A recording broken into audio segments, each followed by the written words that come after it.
Hello बच्चों, आज हम लोग पढ़ने वाले हैं कूलॉम्स लॉ के बारे में।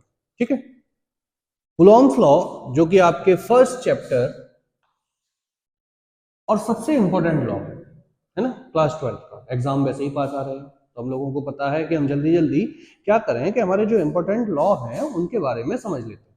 इसीलिए मैंने ये छोटे छोटे कुछ वीडियोस बनाए हुए हैं जिससे कि आप क्या कर सके, जो इंपॉर्टेंट पॉइंट हैं, जो हमारे लॉज हैं, उनके बारे में बहुत अच्छे से।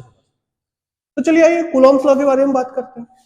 अच्छा, ये तो तुमने सुना ही होगा कि न्यूटन ने ग्रेविटेशन फोर्स के बारे में बताया। ग्रेविटेशन फोर्स क्या होता है? ग्रेविटेशन फोर्स न्यूटन ने बताया था कि कोई भी दो मासेस होते हैं, जैसे ये अर्थ है और ये मून है, इन दोनों मासेस के बीच में क्या लगता है? एक फोर्स लगता है, जिसको हम लोग क्या कहते हैं? ग्रेविटेशनल फोर्स करते हैं। और ये ग्रेविटेशनल फोर्स एक दूसरे को क्या करता है? अट्रैक्ट करता है। कुछ सिमिलर केस में ऐसे ही कूलॉम्स को कुछ लगा होगा, उन्होंने कहा नहीं, बोले मैं भी कोई ना कोई एक लॉ दूंगा। तो उन्होंने क्या किया, इस कूलॉम्स लॉ के बारे में बताया, जिसमें उन्होंने बताया कि अगर कोई भी दो चार्जेस हैं जो कि एक दूसरे से कुछ डिस्टेंस पर रखे हुए हैं, कोई भी दो चार्जेस एक दूसरे से कुछ डिस्टेंस पर रखे हुए हैं, और कहां पर रखे हुए हैं? वैक्यूम में रखे हुए हैं, और उनके बीच का डिस्टेंस क्या है? r। तो उन्होंने बताया कि ये दोनों चार्जेस जो है ना, वो एक दूसरे पर क्या करते हैं? एक फोर्स लगाते हैं। अब ये बात अलग है कि ये फोर्स अट्रैक्शन फोर्स भी हो सकता है और रिपल्सन फोर्स भी हो सकता है। ये डिपेंड करेगा कि चार्जेस जो है वो सेम है या फिर अपोजिट है। लेकिन फिलहाल तो हमको बात करना है किसके बारे में, कि इन दोनों के बीच में सर फोर्स कितना लगेगा। तो उन्होंने बताया कि जो फोर्स है वो सबसे पहले तो डायरेक्टली प्रोपोर्शनल होता है किसके? The product of two charges, यानी कि डायरेक्टली प्रोपोर्शनल होगा किसके? दोनों चार्जेस के प्रोडक्ट के। फिर उन्होंने क्या बताया कि ये जो फोर्स है वो इनवर्सली प्रोपोर्शनल होगा किसके? इनके बीच की जो डिस्टेंस है उसके स्क्वायर की, यानी कि 1/r²।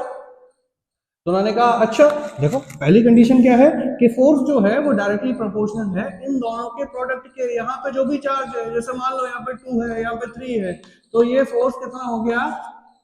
2 × 3 यानी कि 6। बात आ रही है समझ? मेरे ख्याल से आ रही है ना? चलिए आगे देखते हैं कि फोर्स जो है वो डायरेक्टली प्रोपोर्शनल है क्या? दोनों चार्जेस के। और जो फोर्स है वो इनवर्सली प्रोपोर्शनल है किसके? इनके बीच की जो डिस्टेंस है उसके स्क्वायर। इतनी बात हमको समझ में आ गई।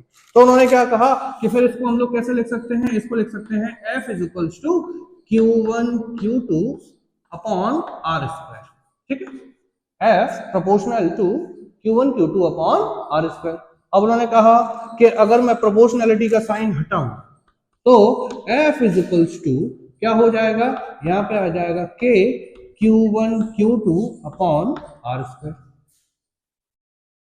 अब भाई ये K क्या है? तो उन्होंने बताया कि ये जो K है, where K = Coulomb's constant, Coulomb's constant, और जिसकी वैल्यू जो है वो होती है 9 × 10⁹ न्यूटन मीटर स्क्वायर पर कूलॉम स्क्वायर।